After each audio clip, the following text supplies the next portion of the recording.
या स्मरण होय सकळ विद्यांचे अधिकरण तेची वंदू श्रीचरण श्री गुरूंचे ते नमस्कारोनी आता विचारसागर तरंग 6वा आणि 6व्या तरंगाचा एकूण 70 क्रमांकाच्या परिच्छेदापर्यंत काल यथाशक्ती यथामती यथाकाल शक्तिम कालम मतिम अनतिक्रम्य या पद्धतीने वारीच्या अगोदर काही विषय आणि वारीहून आल्याच्या नंतर 6व्या तरंगाचा विषय आपण पूर्णत्वाने चिंतन करण्याचा प्रयत्न केलेला आहे. आता या 6व्या तरंगातल्या रहस्यामध्ये 2-3 विषय अत्यंत महत्त्वाचे आहेत. आपण सगळ्याच पंक्ती वाचत बसणार नाही, पण त्याचा जो त्याला म्हणतो आपण एक त्याचा एक सामूहिक शब्दविचार किंवा त्याचा एक आशय, त्या 2-3 शंका आणि समाधानाचा तो आशय आपण पाहूया. तर 6व्या तरंगाचं रहस्य असं म्हणून एकूण 70 क्रमांकाच्या परिच्छेदा पुढे त्यांनी आरंभ केला आणि त्यात छोटेले 2 टॉपिक दिले. तर त्याचा आशय असा आहे की वेदांत विश्वामध्ये वेदांताचं प्रतिपादन करण्याचा विषय प्रधानतेने काय असेल तर 2 गोष्टी वेदांत प्रतिपादन करतो, फार झालं तर 3. एक ब्रह्माचं सत्यत्व, 2 जगताचं मिथ्यत्व आणि 3 जीवशिवाची एकता. हा वेदांताचा प्रतिपादनाचा विषय आहे. प्रसंग असा आहे की भगवत्पूज्यपाद श्रीमद आद्य आचार्य शंकराचार्य, पद्मपादाचार्य, सुरेश्वराचार्य, त्रोटकाचार्य, हस्तमलकाचार्य आपल्या शिष्य चतुष्टयासह सागराच्या सान्निध्यामध्ये बसून आत्मस्वरूपाचा काहीतरी विचार प्रतिपादन करतायत. आणि आचार्यांची ती ओघवती वाणी, ऋतंभरा प्रज्ञा, त्यामुळे आचार्यांच्या त्या ज्ञान प्रतिपादन करण्याच्या वाक्पटुत्व, त्यांचं तर कौशल्य, त्यांचं चातुर्य बघून स्तंभित आणि आश्चर्यचकित झालेले त्यांचे सत्शिष्य 4 शिष्यापैकी सुरेश्वराचार्य हे अंतःकरण त्यांचं भारावून जातं आणि आपल्या गुरुचं वर्णन करावं असे त्यांना इच्छा होते. आणि असं म्हटलेलं आहे की पत्नी व पुत्र यांचं कधी वर्णन करू नये. मित्र असेल तर त्याचं माघारी वर्णन करावं, सेवक असेल तर त्याचं काम झाल्याच्या नंतर वर्णन करावं, पण श्रीगुरू असेल तर त्यांचं प्रत्यक्ष स्तवन करावं. श्रीगुरू प्रत्यक्ष स्तोतव्या असं म्हटलेलं आहे.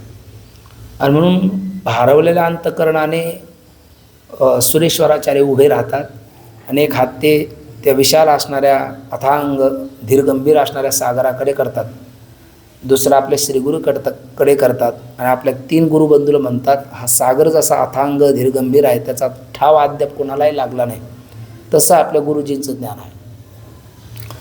आता त्यांनी गुरुजीचं कौतुक करणं, गुरुजीचं वर्णन करणं हे सत्शिष्याच्या भूमिकेत योग्य आहे, पण त्यांनी केलेलं वर्णन आणि आपणही तसं मानून बसणं हे गुरुजीचं योग्य नाही. मग ते नवल अहंकाराची गोटी असा प्रकार होतो. तर मग आचार्य म्हणतात, ठीक आहे, झालं तुमचं बोलून. म्हटले हो. मग संन्याशाच्या हातात दंड असतो, त्यांनी दंड दिला आणि तो पाण्यात बुडून आणायला सांगितलं. सागराच्या पाण्यात बुडून आणला, त्याला 4-2 थेंब पाणी आलं आणि ते टिपकताना त्यांना सगळ्याला दाखवले, पाणी बघितलं. म्हटले हो. म्हणजे मग जगातलं ज्ञान या सागरासारखं अथांग आहे, तुमच्या गुरुच्या बुद्धीतलं म्हणजे माझ्या बुद्धीतलं ज्ञान त्याला आलेले 4 थेंबासारखं आहे. आता हे अष्टवर्षी चतुर्वेदी द्वादशे सर्वशास्त्रकृत षोडशोकृतवान भाष्य द्वात्रिशो मुनिरभ्यगात 8 वर्षाच्या असताना ज्यांनी उपक्रम उपसंवारणम अभ्यासापूर्वता फलम आर्तवाद उपपत्तिश्च लिंगम तात्पर्य निर्णय असं षडलिंगपूर्वक वेदाचं अध्ययन करावं. अष्टवर्षी चतुर्वेदी द्वादशे सर्वशास्त्रकृत 12 वर्षाच्या असताना आस्तिक नास्तिक अशा द्वादश दर्शनाचं सांगोपांग अभ्यास करावा आणि त्यातला गुणग्राही वृत्तीने काय स्वीकारावं काय त्यागावं याचं जगाला मुमुक्षुला ज्ञान द्यावं.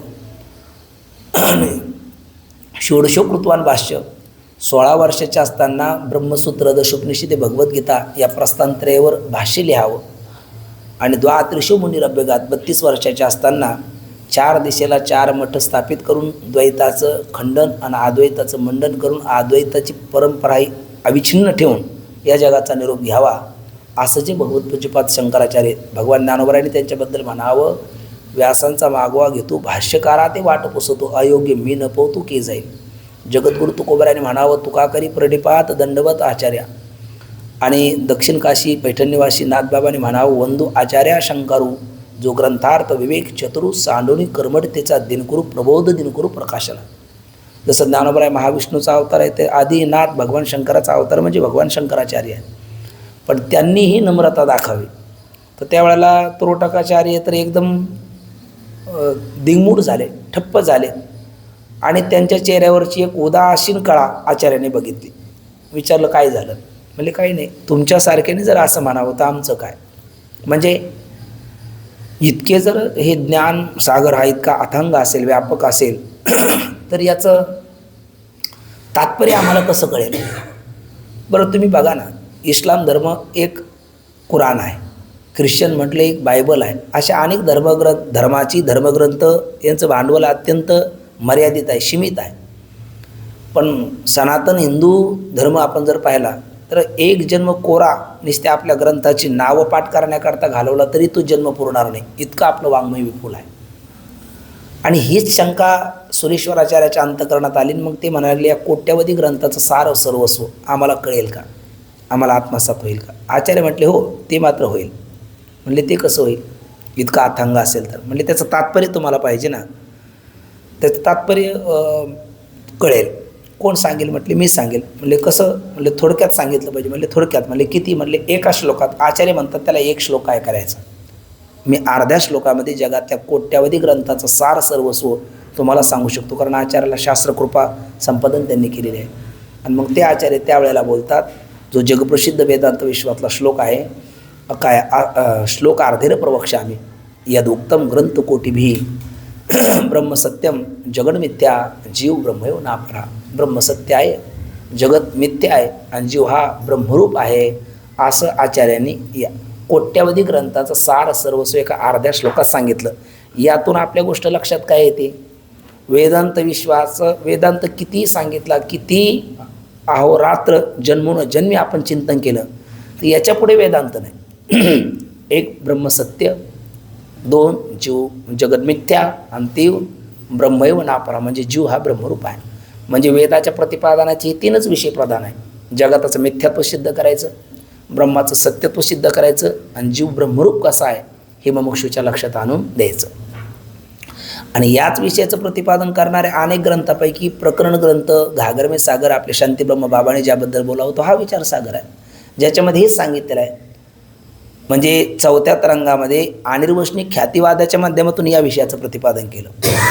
तर पाचव्या तरंगामध्ये अहंग्रह उपासना अर्थात लय चिंतनाच्या माध्यमातून हाच विषय प्रतिपादन केला.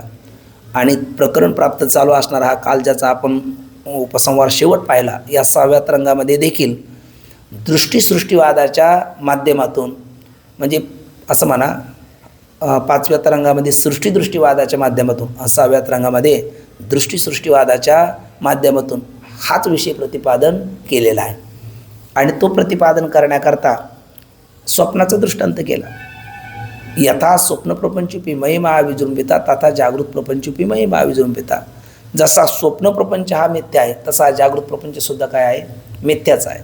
पण सामान्यतः स्वप्न मिथ्या हे आपल्या बुद्धीवर आरूढ होतं, पण जागृती मिथ्या हे मात्र आपल्या बुद्धीवर आरूढ होत नाही. मग त्याच्याकरता इथे जेवढ्या काही शंका उत्थापित करता येईल तेवढ्या शंका उत्थापन केल्या आणि त्याचं उत्तरसुद्धा दिलं. स्वप्न मिथ्या आहे असं का पडतं? तर स्वप्नातले पदार्थ स्वप्नात उपयोगाला येतात, जागृतीत नाही. नवे जागृतीत त्यांचा अभावच होऊन जातो, म्हणून स्वप्न आपल्याला मिथ्या आहे असं पडतं. तसं जागृतीतल्या पदार्थाचा तरी उपयोग स्वप्नात आहे काय? उत्तरही नाही. जागृतीतल्या पदार्थाचा सुद्धा स्वप्नात काय होऊन जातो? अभावच होऊन जातो. म्हणून स्वप्न काय आहे? जागृती देखील मिथ्या आहे. किंवा स्वप्नाला मिथ्या का म्हणतात? स्वप्नातल्या पदार्थामध्ये योग्य देशकाल सामुग्रीचा अभाव आहे. स्वप्न कधी पडतं? झोपल्याच्या नंतर पडतं. स्वप्न कुठे पडतं? कंठगत असणारे हिता किंवा पुरितत नाडीमध्ये पडतं. किती वेळ पडतं? एक क्षण पडतं. म्हणजे एक क्षणाचा काल आहे, म्हणजे योग्य काल नाही.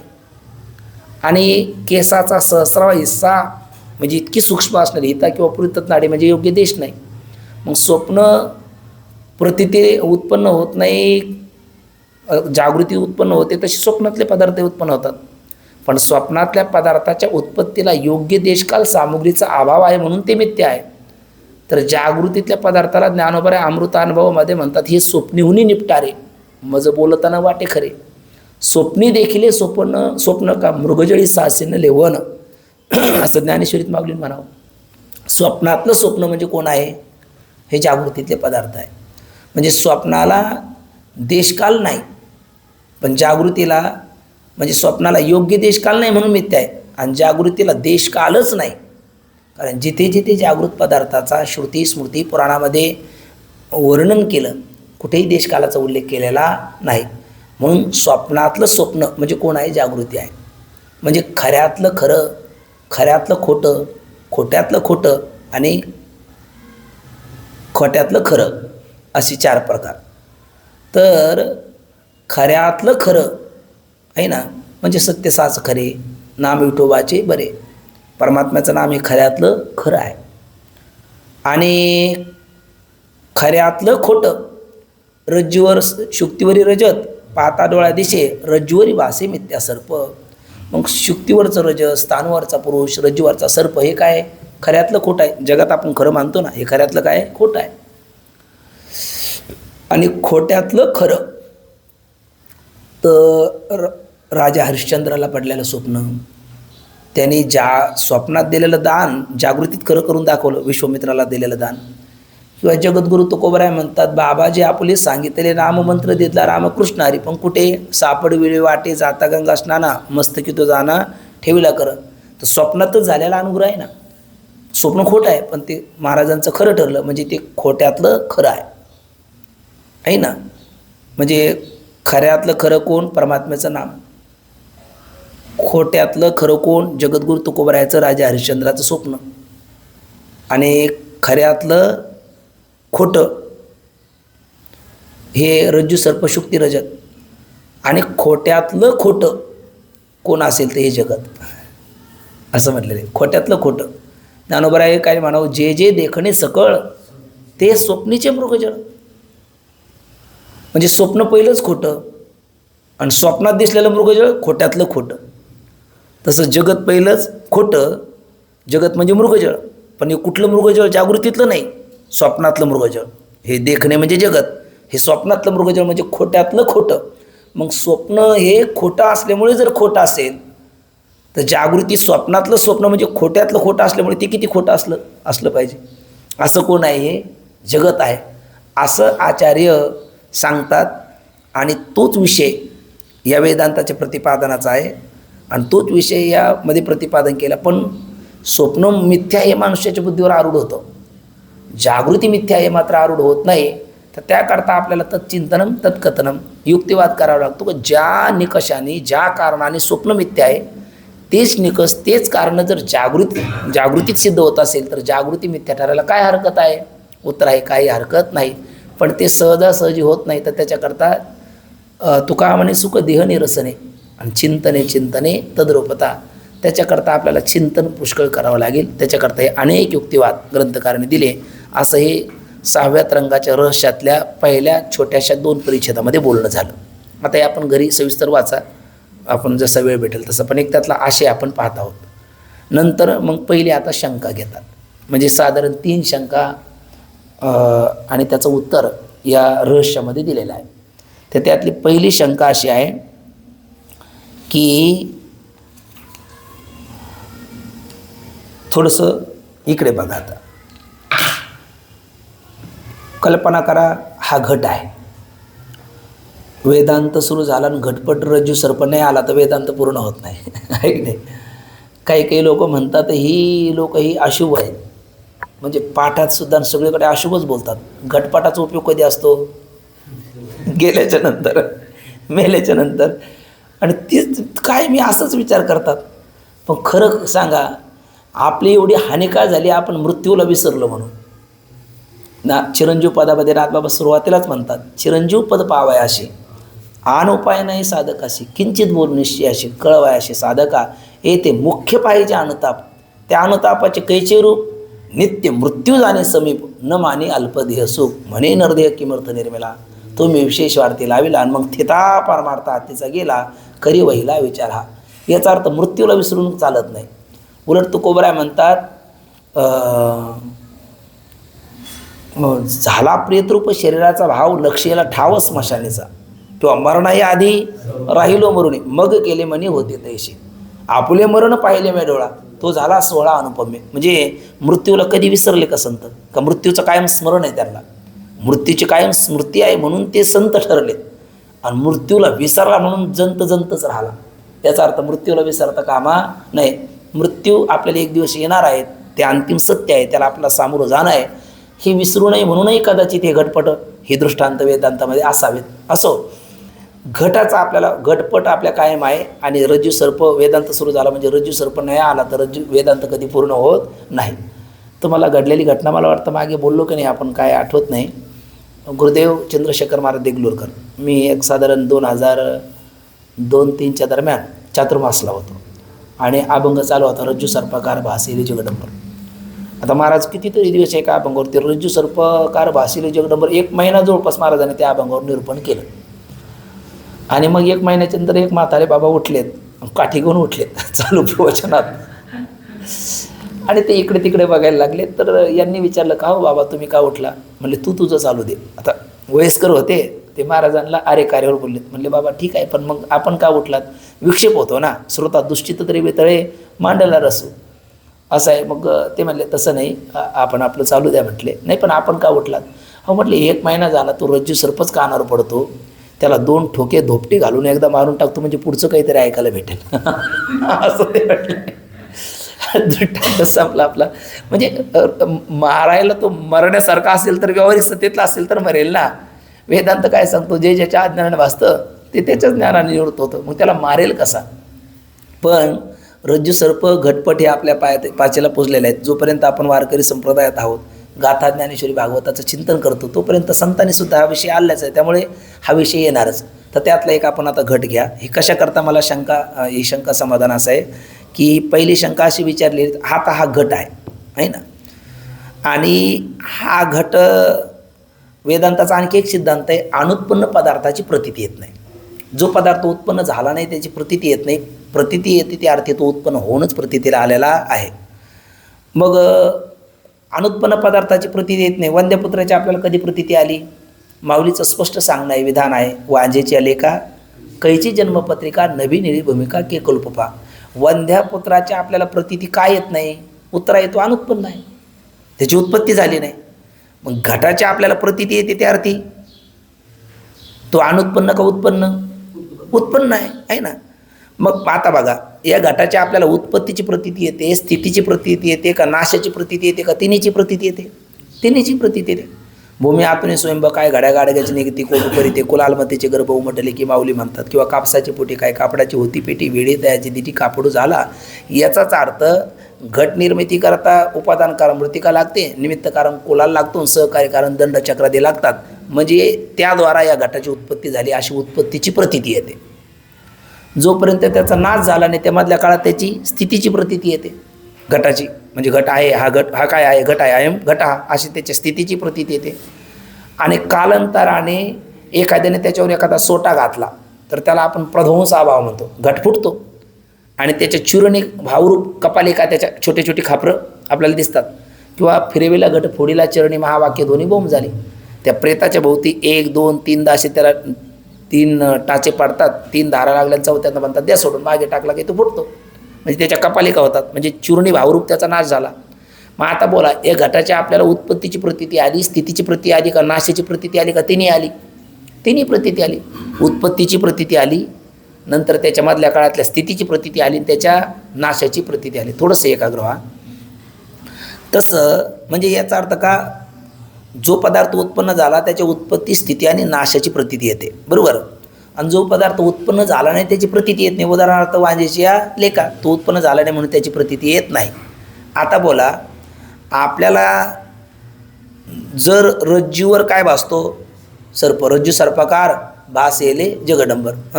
मग आपल्याला रज्जूवर सर्प भासतो तर त्या सर्पाच्या उत्पन्न होऊनच भासला की नाही? जसं घट उत्पन्न होऊन भासला तसे रज्जूवर सर्प उत्पन्न होऊनच भासला ना. मग खरं सांगा, त्या रज्जूवर सर्प ज्या वेळेला आपल्याला दिसला त्यावेळेला त्याच्या उत्पत्तीची प्रतीती येते का? उत्तर आहे नाही. नाशाची तरी प्रतीती येते का? नाही. फक्त भ्रमकालामध्ये त्याच्या स्थितीची प्रतीती येते. सर्प हा काय आहे? अयम सर्पा. भ्रमात म्हणतो ना आपण हा सर्प आहे, मग सर्पाची आयम सर्पा या फक्त त्याच्या स्थितीची प्रतीती येते. मग अनुत्पन्न पदार्थाची प्रतीती येत नाही, म्हणून त्याची प्रतीती येते म्हणजे तो उत्पन्न झालेलाच आहे. जसा घट उत्पन्न झाला, घटाच्या उत्पत्तीची प्रतीती आली. घट फुटला, त्याच्या नाशाची प्रतीती आली आणि मधल्या काळात त्याच्या स्थितीची प्रतीती आली. मग रज्जूवरच्या सर्पाची सुद्धा उत्पत्तीची प्रतीती यावी, नाशाची प्रतीती यावी आणि मधल्या काळात स्थितीची प्रतीती यावी. फक्त त्याच्या उत्पत्तीची प्रतीती येते, नाशाची आणि आपला उत्पत्तीची आणि नाशाची प्रतीती येत नाही. का येत नाही असा पूर्वपक्षाचा काय आहे प्रश्न, तो प्रश्न इथे पहिला रहस्यामध्ये. जसं कोणाच्या उत्पत्ती स्थिती नाशाची प्रतीती आली, बोला, घटाच्या उत्पत्ती स्थिती नाशाची प्रतीती आली. पण तसं रज्जूवर सर्प जर उत्पन्न होऊन प्रतीतीला येत असेल, अनुत्पन्न पदार्थाची प्रतीती येत नाही असं तुम्ही म्हणता, तर त्या सर्पाच्या उत्पत्तीची प्रतीती येते, नाशाची प्रतीती येते का फक्त स्थितीची प्रतीती येते? फक्त स्थितीची प्रतीती येते, उत्पत्तीची नाशाची प्रतीती येत नाही. तर त्यांना विचारलं पूर्वपक्षाने सिद्धांताला, का त्याच्या उत्पत्ती नाशाची प्रतीती येत नाही? आणि ज्या अर्थी त्याच्या उत्पत्ती नाशाची प्रतीती येत नाही त्या अर्थी त्याचा उत्पत्ती नाश होतच नाही. असं कोण बोलतो? शिष्य बोलतो, पूर्वपक्ष बोलतो. तर सिद्धांती म्हणतात, बाबा रे, त्याच्या उत्पत्ती नाशाची प्रतीती येत नाही म्हणजे उत्पत्ती नाश होत नाही असं नाही. उत्पत्ती नाश होतो, फक्त प्रतीती येत नाही. जसं एखादा म्हणायला लागला, अहो महाराज आलेत कीर्तनकार, ले चहा करू का कॉफी करू? आता कॉफी अपर्याय कधी चहा घेत नसेल तेव्हा. तर ते समोरचे आलेले साधक ते म्हणाले, अहो चिंता करू नका, आमचे महाराज चहा घेत नाही असं नाही. म्हणजे तुम्ही काही थकले नाहीत ना? थोडंसं बोला ना. ते काय म्हणायला लागले, आमचे महाराज चहा घेत नाही असं नाही, म्हणजे घेतात, कारण दोन नकारात एक होकार आहे ना. आमचे महाराज चहा घेत नाही असं नाही म्हणजे घेतात. तसं रज्जूच्या कशाची प्रतीती, सर्पाची कशाची प्रतीती येते? फक्त स्थितीची. कशाची येत नाही? उत्पत्ती नाशाची. मग उत्पत्ती नाशाची प्रतीती येत नाही म्हणून उत्पत्ती नाश होत नाही असं नाही, म्हणजे होतो, उत्पत्ती नाश होतो. मग प्रश्न आहे ना, उत्पत्ती नाश होतो ना. घटाची उत्पत्ती नाश झाला ना, तर उत्पत्तीची प्रतीती आली, नाशाची प्रतीती आली, मधल्या स्थितीची प्रतीती आली. रज्जूवरच्या सर्पाची फक्त उत्पत्तीची प्रतीती येते, आपला फक्त स्थितीची प्रतीती येते, उत्पत्ती आणि नाशाची प्रतीती येत नाही. मग उत्पत्ती नाश होतो, तर उत्पत्ती नाशाची प्रतीती काय येत नाही? पण मग प्रतीती येत नाही म्हणून उत्पत्ती नाश होत नाही असं नाही, कारण उत्पन्न झाला नाही ते दिसेल कसा? दिसतो त्या अर्थी उत्पन्न झालेला आहे, आणि जो दिसतो तो उत्पन्न झाला, आणि ज्याचं उत्पन्न झाला, जातशी ध्रुव मृत्यू, त्याचा एक दिवस नाश होणारच आहे. मग त्याच्या नाशाची आणि उत्पत्तीची का प्रतीती येत नाही? उत्तर आहे प्रतिबंध म्हणून येत नाही. उत्पत्ती नाशाची प्रतीती काय येत नाही? प्रतिबंध आहे म्हणून येत नाही. आणि स्थितीची काय येते? स्थितीमध्ये प्रतिबंध नाही. आणि प्रतिबंध कशाला म्हणतात? कारण सामुग्री विद्यमान असताना कार्य जो घडू देत नाही त्याला प्रतिबंध म्हणतात. मग ते अतिदूरत्वात, अतिसामिप्यात, इंद्रिय घातात, म्हणून अवस्थानात, सौक्ष्म्यात, व्यवधानात, अभिभवात, समानाभिहाराच्य, हे सांख्यकारिकेमध्ये जवळपास 8 प्रतिबंध सांगितलेले आहेत. कुठला तरी प्रतिबंध असतो, किंवा आपण ऐकतो भूत, भावी आणि वर्तमान 3 प्रतिबंध असतात. राजा जड भरत हरणी गर्भाला गेला, कोणता प्रतिबंध होता? भूत प्रतिबंध होता. वामदेवाला ज्ञान ऐकून सुद्धा आईच्या उदरात यावं लागलं, पण उदरात आल्या आल्या उपदेश वाचून कृतार्थ झाला, कोणता प्रतिबंध होता? भावी प्रतिबंध. आणि आपण एवढं ऐकून सुद्धा, सांगून सुद्धा बऱ्याच वेळेला सामान्यतः पहिले पाडे 25 होतात. याचं कारण कोणता प्रतिबंध मानायचं? वर्तमान प्रतिबंध. म्हणजे प्रतिबंध कुठला तरी असता तर कार्य घडत नाही. मग आता या ठिकाणी उत्पत्ती आणि नाशाची प्रतीती काय येत नाही? तर प्रतिबंध आहे म्हणून. मग आता पूर्वपक्ष काय म्हणाल, कोणता प्रतिबंध आहे ते तरी सांगा. प्रतिबंध आहे म्हणताना तर उत्पत्तीच्या प्रतीतीला कोणता प्रतिबंध आहे का ज्याच्यामुळे उत्पत्तीची होती पण प्रतीती येत नाही? नाशाच्या प्रतीतीला कोणता प्रतिबंध आहे का नाश होतो पण प्रतीती येत नाही? तर त्याचं उत्तर त्यांनी अध्यासाच्या माध्यमातून दिलेलं आहे. कशाच्या माध्यमातून दिलं? अध्यासाच्या माध्यमातून. आता आपल्याला भ्रम म्हणजेच अध्यास, 4थ्या तरंगात मागं आपल्याला गेलं आहे. भ्रम म्हणजेच शास्त्रीय परिभाषेत काय म्हणतात? अध्यास, आणि लौकिकात काय म्हणतात? भ्रम. मग त्या अध्यासात आपण किती प्रकार पाहत असतो? 3 प्रकार पाहतो. स्वरूपाध्यास, संसर्गाध्यास आणि अन्योन्य अध्यास. पहिला प्रकार काय बोला एकदा नाव तेवढं? स्वरूपाध्यास. दुसरा संसर्गाध्यास, आणि तिसरं अन्योन्य अध्यास. ठीक ना? असे अध्यास किती आहेत? 3 आहेत. अजून थोडंसं सोपं करण्याकरता 3 शब्द 3 जण आपण लक्षात घ्या, आणि दोघाला नाहीच आठवले तर दोघं सांगा. स्वरूपाध्यास, संसर्गाध्यास, अन्योन्य अध्यास. पहिला स्वरूपाध्यास. संसर्गाध्यास, अन्योन्याध्यास. स्वरूपाध्यास कशाला म्हणतात? स्वरूपाने ज्या पदार्थाचा ज्या ठिकाणी अभाव असतो तिथेच तो पदार्थ दिसत असेल तर त्याला म्हणतात स्वरूपाध्यास. ठीक आहे. रज्जू ही आहे, या रज्जू ठिकाणी सर्पाचा कसा अभाव आहे? त्रैकालिक अत्यंत अभाव आहे ना.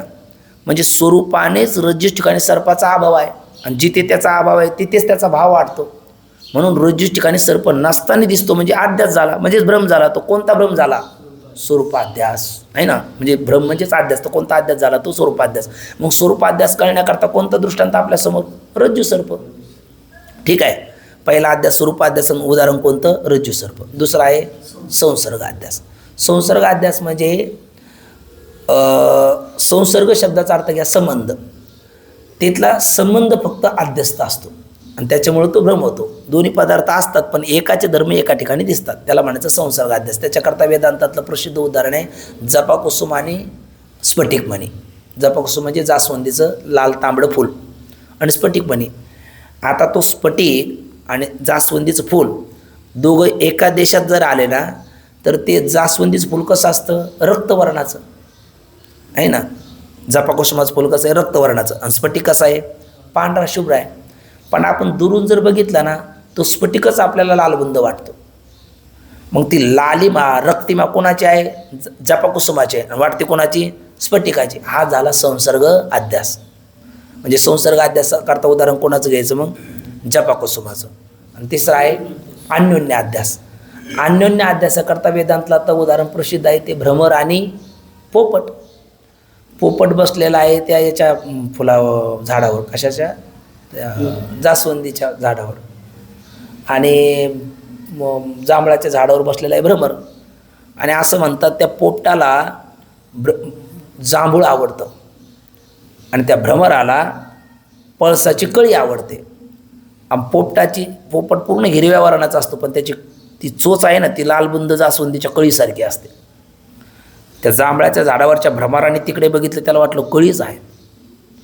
आणि जांभळाच्या झाडावर बसलेलं ते काळा टपोरा असणारा भुंगा भ्रमर त्याच्याकडे बघून पोपटाला बघितलं आणि त्याला वाटलं जांभळ्या झाडाला एकच आहे पण चांगलं मोठं जांभूळ आहे. असं वाटलं. तो इकडे उड्डाण केलं, याने इकडे उड्डाण केलं. दोघंही धडकले, खाली पडले. त्यांनी बघितलं हा अध्यास आहे. कोणता? अन्योन्य अध्यास. ठीक आहे. पहिला स्वरूपाध्यास, उदाहरण रज्जू सर्प. दुसरा संसर्गाचा अध्यास, उदाहरण जपाकुसुम आणि स्फटिक. तिसरा अन्योन्य अध्यास, उदाहरण भ्रमर आणि पोपट. ठीक आहे. आता हे तिन्ही अध्यास आपल्याला कळाले. हे कशा करता? आपल्या सिद्धांत करता.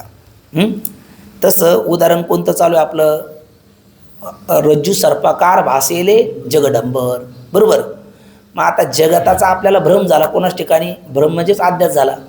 कोणाच ठिकाणी? ब्रह्माच्या ठिकाणी. ब्रह्माच्या ठिकाणी कोणाचा अध्यास झाला? जगताचा. ब्रह्माच्या ठिकाणी आपल्याला जगताचा अध्यास झाला. याला समष्टी दृष्टी म्हणतात. आणि व्यष्टी दृष्टीने आत्म्याच्या ठिकाणी अहंकारादी बंधाचा अध्यास झाला. बरोबर. पण मग आता प्रमाण आहे तो कोबराचं रज्जू सर्पाकार भासेले जगडंबर. मग इथे पहिला स्वरूपाध्यास झाला का दुसरा संसर्गाध्यास झाला का तिसरा अन्योन्य अध्यास झाला? म्हणजे ब्रह्माच्या ठिकाणी जगताचा जो किंवा आत्म्याच्या ठिकाणी अहंकारादी बंधाचा जो अध्यास झाला तो कोणता झाला? म्हणजे स्वरूपाध्यास, संसर्गाध्यास का अन्योन्य अध्यास? तर उत्तर आहे तिन्ही झाला. काय उत्तर आहे? तिन्ही अध्यास झाला. म्हणजे तिन्ही अध्यास कसे झालेत? दोन एकत्र आले का तिसरं होतं? दोन एकत्र आले की जसं चुना आणि कात हे एकत्र आले का तिसरा रंग लाल तयार होतो. बरोबर की नाही? किंवा तुम्ही सोडा घ्या, आपलं कपडे भिजवण्याचा निरमा वगैरे सोडा आणि थोडीशी हळद घ्या. सोडा आणि हळद हे दोन्हीचा रंग वेगळा आहे. तिन्ही दोघं एकत्र आले का तिसराच लाल रंग तयार होतो. तसं दोन अध्यास एकत्र आले का तिसरा तयार होतो, अन्योन्य अध्यास. स्वरूपाध्यास आणि संसर्गाध्यास दोन्ही एकत्र आले का कुठला अध्यास तयार होतो? अन्योन्य अध्यास. तुम्ही म्हणाल कसा? तर त्याचं उदाहरण असं आहे. त्याच्याकरता आपल्याला दोन शब्द समजून घ्यायचे. आपल्याला अधिष्ठान आणि आरोप्य. काय काय? अधिष्ठान आणि आरोप्य. आता कशाला म्हणतात आरोप्य? ज्याचा भ्रम झाला त्याला म्हणतात आरोप्य. आणि कशाला म्हणतात अधिष्ठान? ज्याच्यावर भ्रम झाला त्याला म्हणतात अधिष्ठान. कारण ज्याच्यावर खोटा पदार्थ भासतो त्याला अधिष्ठान म्हणतात. निरधिष्ठान भ्रम होत नाही, निरधिष्ठान कुतो भ्रमा. मग अधिष्ठान आणि आरोप्य, दृष्टांतात अधिष्ठान कोण? रज्जू. छान. आणि आरोप्य कोण त्यावर भासल्याला? सर्प. मग रज्जू सर्पकार भासिले जगडंबर म्हणताना अधिष्ठान कोण होईल सिद्धांतात? ब्रह्म. आणि आरोप्य कोण? जगत आहे ना. मग आता आरोप्य जगताचा अधिष्ठान ब्रह्माच ठिकाणी अध्यास झाला का अधिष्ठान ब्रह्माचा आरोप्य जगताच ठिकाणी अध्यास झाला, असा प्रश्न आहे. तर सरळ आपल्याला काय वाटतं का जगताचाच ब्रह्माच ठिकाणी अध्यास झाला, बरोबर आहे ना. पण त्याचं उत्तर खरं असं आहे का आरोप्य जगताचा अधिष्ठान ब्रह्माच ठिकाणी पहिला अध्यास झाला, स्वरूपाध्यास झाला. आणि अधिष्ठान ब्रह्माचा आरोप्य जगताच ठिकाणी दुसरा अध्यास झाला, संसर्ग अध्यास झाला. आणि दोन्ही एकत्र आले का त्याला तिसरा अध्यास म्हणतात, अन्योन्य अध्यास म्हणतात. मग कोणता अध्यास झाला? तिन्ही झाले ना. पण बारकाईने पाहिलं तर अधिष्ठान आरोप्य जगताचा अधिष्ठान ब्रह्माच ठिकाणी जो अध्यास झाला त्याला नाव द्यायचं मग स्वरूपाध्यास. का? कारण स्वरूपाध्यासाकरता कोणतं उदाहरण पाहिलं आपण? रज्जू सर्प आहे ना. मग रज्जूच ठिकाणी सर्पाचा त्रयकालिक अत्यंत अभाव असताना सर्प रज्जूच ठिकाणी दिसला. आणि ज्या वेळेला दिसला त्यावेळेला कोण आहे आणि कोण नाही वाटलं? सर्पच आहे वाटलं, रज्जू नाही वाटलं. तसं जगताचा ब्रह्माच ठिकाणी संसारिक झाला होता हे तो समूळ मिथ्या वार्ता पुढे होईल मागवता कदा कल्पांती घडे ना. म्हणजे जगताचा ब्रह्माच ठिकाणी कोणता अभाव आहे? त्रयकालिक अत्यंत अभाव आहे. जसं रज्जूच ठिकाणी तत्वाचा सर्प नाहीच तसं ब्रह्माच ठिकाणी जगत तत्वता नाहीच. पण सर्प नसताना दिसला म्हणून रज्जूच ठिकाणी सर्पाचा आपण स्वरूपाध्यास म्हटलो. तसं जगत ब्रह्माच ठिकाणी नसताना दिसतं म्हणून जगताचा ब्रह्माच ठिकाणी काय आहे? स्वरूपाध्यास आहे. ठीक आहे, पहिला झालं स्वरूपाध्यास. म्हणजे जगताला काय नाव दिलं आपण? आरोप्य. आणि ब्रह्माला नाव दिलं अधिष्ठान. मग आरोप्य जगताचा अधिष्ठान ब्रह्माच ठिकाणी कोणता अध्यास? तर तुमचं नाव आहे स्वरूपाध्यास, बरोबर. पण दुसरा काय आहे? संसर्गाध्यास. त्याकरता उदाहरण जास्वंदीचं आपलं जपाकुसुम आणि स्फटिक आहे ना. मग त्या ठिकाणी रक्तिमा कोणाची आहे? जपाकुसुमाची लालिमा. आणि वाटते कोणाची? स्फटिकाची. तसं खरं सांगा जगत आहे का? नाही, पण आहे वाटतं. जगत नाही पण आहे वाटतं म्हणजे याला म्हणतात अस्ति. जगत नसताना दिसतं याला म्हणतात भाती. आणि भ्रमकाळात जगत प्रिय नसताना प्रिय वाटतं याला म्हणतात प्रिय म्हणजेच आनंद. म्हणजे ते अस्ति भाती प्रिय कोण आहे? अधिष्ठान ब्रह्म आहे ना. म्हणजे लालिमा कोणाची आहे? जापाकुसुमाची. वाटते कोणाची? स्फटिकाची. तसं आस्ती भाती प्रिय तो कोणाचं आहे? अधिष्ठान ब्रह्माचं. आणि वाटतं कोणाचं? जगताचं. वाटतं कोणाचं? जगताचं. मग अधिष्ठानाचा आरोप अधिष्ठान ब्रह्माचा आरोप्य जगताच ठिकाणी कोणता अध्यास झाला? दुसरा स्वरूपाध्यास. आपलं क्षमा करा संसर्गाध्यास. कोणता अध्यास झाला? संसर्गाध्यास. तिथे दृष्टांतात जास्वंदी आणि स्फटिक आहे ना. तसं जास्वंदी कोण घ्यायचं? जगत. समष्टी दृष्टीने जगत आणि व्यष्टी दृष्टीने अंतकरण. आणि जपाकुसुम कोण घ्यायचं? तर अधिष्ठान असणारं ब्रह्म किंवा कुटस्थ. आणि अधिष्ठान ब्रह्म किंवा कुटस्थाची असणारी आस्ती भाती प्रियता आरोप्य असणाऱ्या अहंकारदिबंध किंवा जगताच ठिकाणी दिसते म्हणून अधिष्ठानाचा आरोप्य याच ठिकाणी म्हणजे अधिष्ठान ब्रह्माचा आरोप्य जगताच ठिकाणी किंवा अधिष्ठान कुटस्थाचा आरोप्य अहंकाराधिकाच्या ठिकाणी कोणता अध्यास झाला? संसर्गाध्यास. पण मग हे दोन्ही एकत्र आले त्यावेळेला कोणता अध्यास? अन्योन्य अध्यास.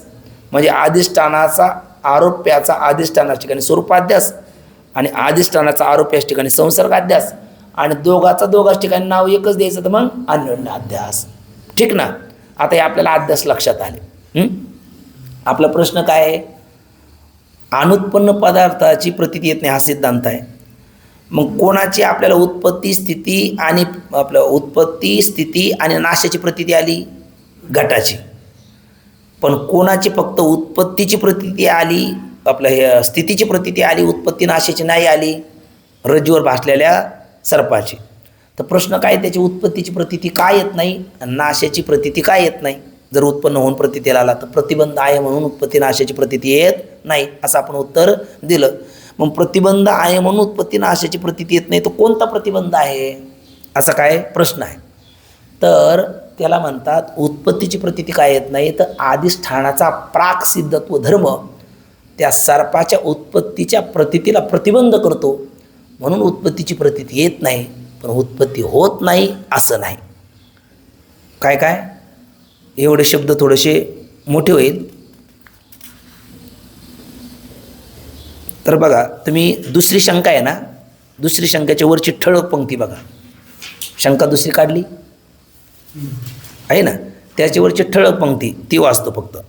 शुक्तीच्या प्राकसिद्धत्व धर्मप्रतीतेने रजत उत्पत्तीची, म्हणजे आपण सर्प घेतला तिथं रजत घ्या, शुक्तीवर रजत पाहता डोळा दिसेन, रज्जूवर भाषे मी ते सर्प. शुक्तीवर रजत काय आणि त्या रज्जूवर सर्प काय, दोन्ही आपले उदाहरण एकच आहे.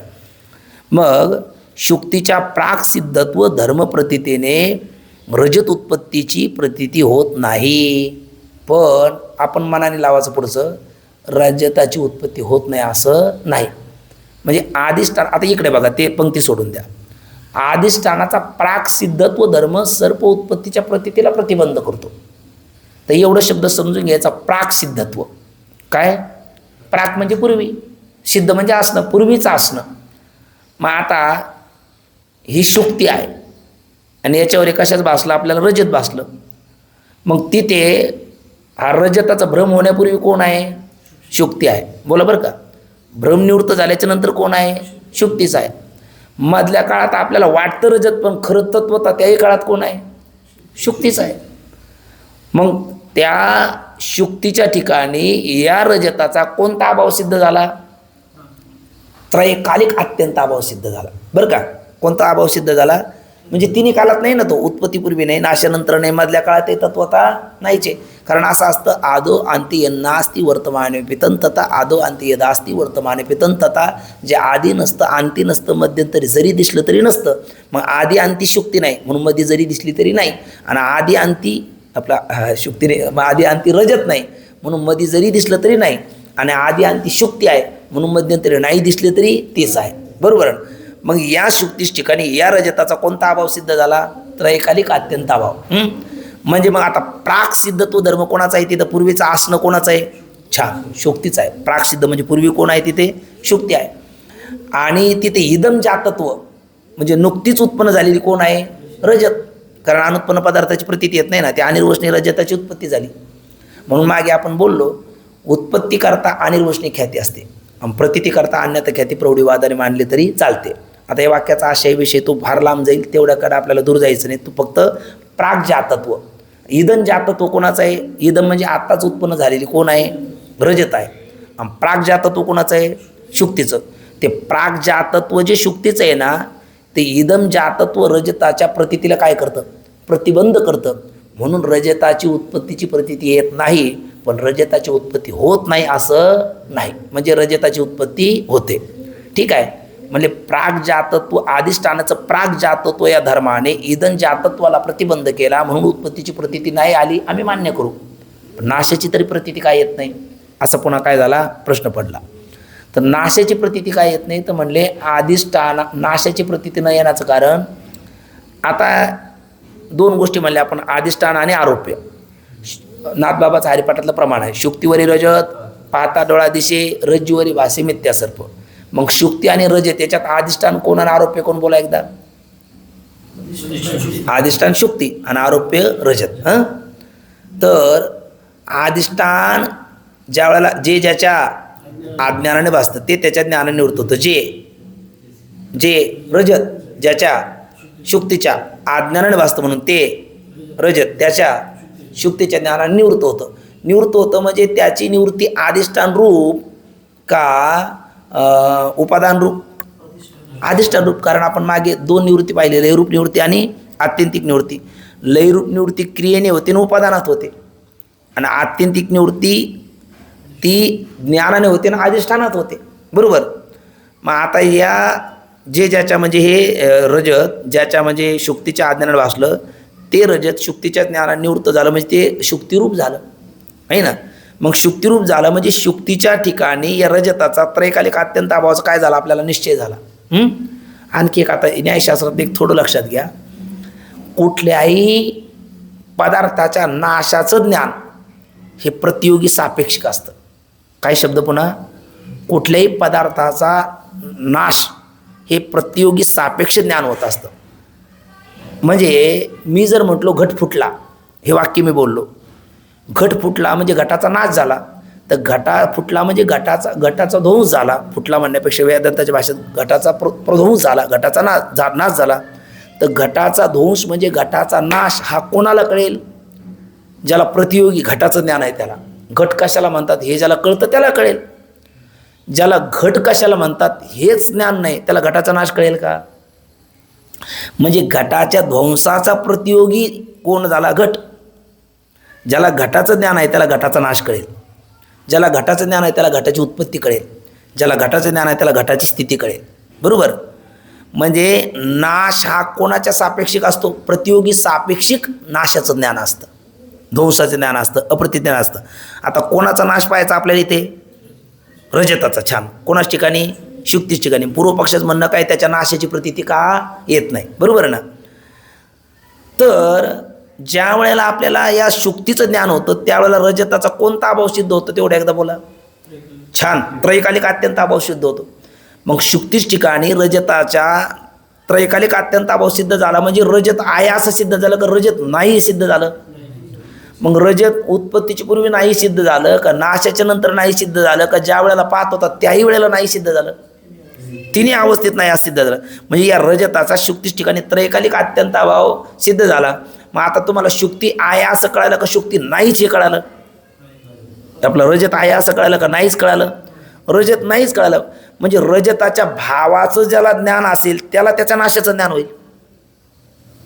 रजताच्या भावाचं ज्याला ज्ञान आहे म्हणजे आहे ना, जसं घट पूर्वी कधीतरी होता असं वाटलं तर त्याचा नाश झाला कळेल ना, तसं रजताचा भावाचं ज्याला ज्ञान होईल त्याच्या ध्वंसाचं ज्ञान होईल.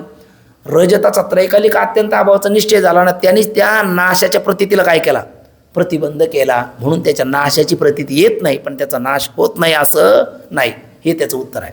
किंवा सरळ उत्तर हे नसलं लक्षात आलं. सरळ उत्तर काय आहे? आत्ताच आपण म्हटलो एकदा रज्जूवर कोण भासतो? बोला. सर्प भासतो. आणि जे ज्याच्या अज्ञान भासतं ते त्याच्या ज्ञान निवडत होतं. रज्जूचं ज्ञान झाल्याच्या नंतर सर्प वारुळात निघून जातो. बरोबर की नाही? नाही. वा. मग काय होतं? तो रज्जूरूप होतो. रज्जूवर भासलेला सर्प रज्जू ज्ञान झाल्याच्या नंतर काय होतो? रज्जूरूप होतो. मग रज्जूवर भासलेला सर्प रज्जूच्या ज्ञानानंतर रज्जूरूप झाला. म्हणजे त्या बघा आता ही रज्जून हा सर्प, मग या रज्जूच्या ज्ञानाने हा सर्प रज्जूरूप झाला.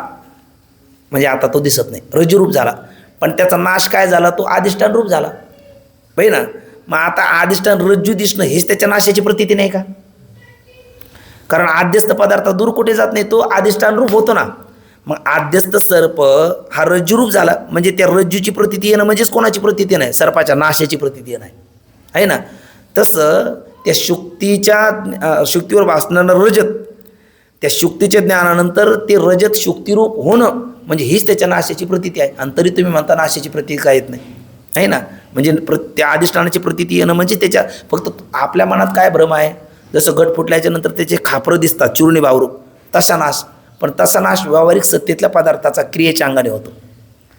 प्रातिभासिक सत्तेच्या पदार्थाचा नाश हा अधिष्ठान रूप होतो आहे ना. त्या अधिष्ठानाची प्रतीती येणं हेच त्याच्या नाशाची प्रतीती येणं आहे असं उत्तर दिलं.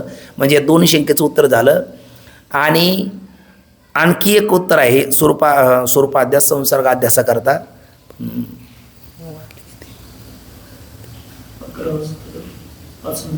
असं ठीक आहे. मग आता हे पुढचं जे आहे आपण सगळे थकायला बी नको आणि ते पुढचा आशय पण लक्षात यायला. तर मग पुढचा विषय आशय थोडासा दोन शंकेचा आणखी आहे, तो गोड विचार आहे. तर त्याचा विचार आपण उद्याच्याला करूया. पुंडलिक वरदारी विठ्ठल श्री ज्ञानदेव तुकाराम पंढरीनाथ भगवान की जय. माऊली ज्ञानेश्वर महाराज की जय. जगद्गुरु तुकाराम महाराज की जय. सद्गुरु जोग महाराज की